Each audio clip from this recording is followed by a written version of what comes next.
Hey, today we're going to discover 10 ways that you could be affected by a no-deal Brexit. We're going to start with the number 1. The contents of your shopping basket may change. What you find on supermarket shelves could well be where you see the first effects.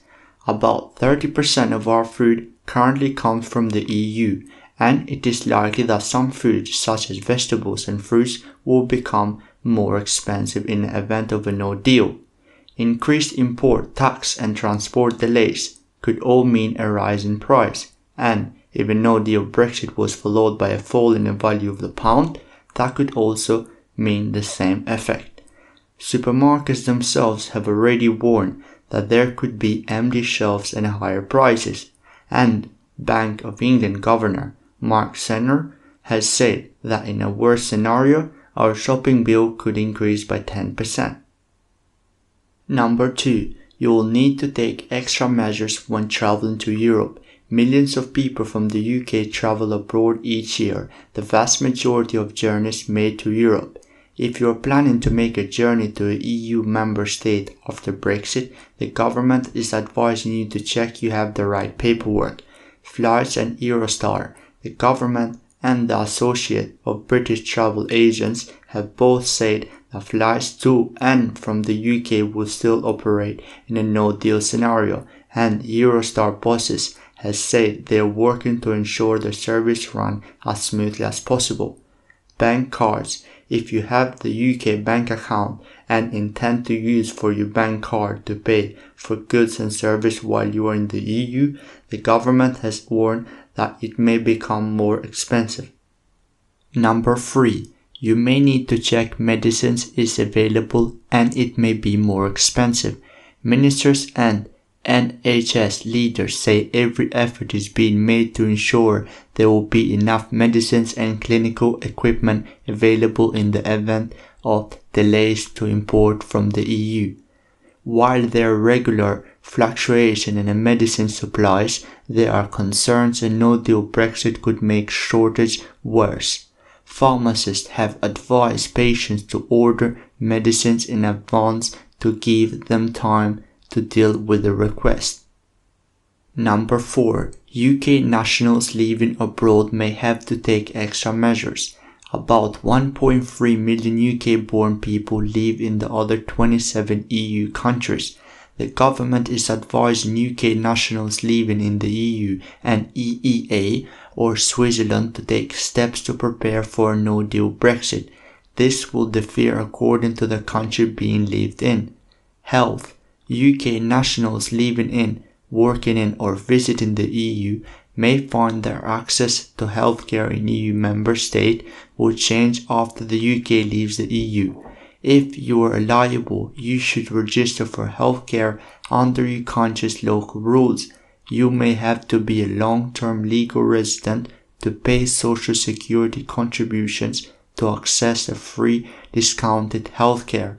The government recommends you to get health insurance while you are applying for residency. Pensions. The UK government will continue to pay state pension, child benefits and disability benefits to eligible UK nationals in the EU. Tax. The UK exit from the EU will not change existing double taxation agreements. This ensures everyone, not just British citizens, living in a country that has a treaty with the UK will not pay tax in the two countries on the same income and determine which country has primary taxing rights. Number 5. EU citizens need to apply for settled status. The UK government has reached an agreement with the EU as well as Norway, Iceland and Switzerland that will protect the rights of the EU citizens and their families members who live in the UK. There are currently 3.8 million EU. Number 6. Importing goods from the EU may get more expensive. Importing goods from the EU is likely to get more expensive when free movement of goods ends with the UK departure. As a member of the EU, UK firms don't have to pay extra taxes or have customer checks on goods traveling to or from the EU. But after no-deal Brexit, new rules will appeal. Under the temporary scheme, 87% of imports by value would be eligible for zero tariff access. At the moment, 80% of imports are tariff-free. Tariffs would be maintained to protect some industries including agriculture, beef, lamb, poultry and some dairy products would receive protection. Number 7. House prices could be affected. Most commentators and industry experts agree uncertainty created by Brexit process is causing buyers and sellers to sit tight, causing slowdown in house market. UK house price grew in the slowest annual rate for nearly 6 years in January, according to Nationwide. The Bank of England says impact of UK leaving the EU on house market could be significant. It says house price could fall by 30% from pre-Brexit levels if there was no deal or disorderly Brexit. Property agents suggest buyer confidence will have a bigger role to play than affordability in house price movements this year. Number 8. Mobile phone roaming charges may rise. Using your mobile in the EU may be more expensive. In the event of a no-deal Brexit, the government has warned the amounts of EU mobile operators will be able to charge UK operators for providing roaming service will no longer be regulated after Brexit.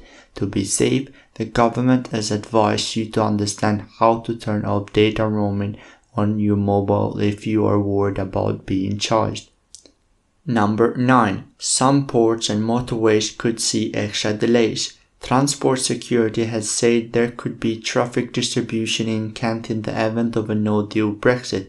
At the moment, freight vehicles going through Dover are subjected to passport and security checks. But under a no-deal scenario, EU-bound lorries will also need to complete customer declarations and certain goods may also require physical checks, and this could lead to bottlenecks.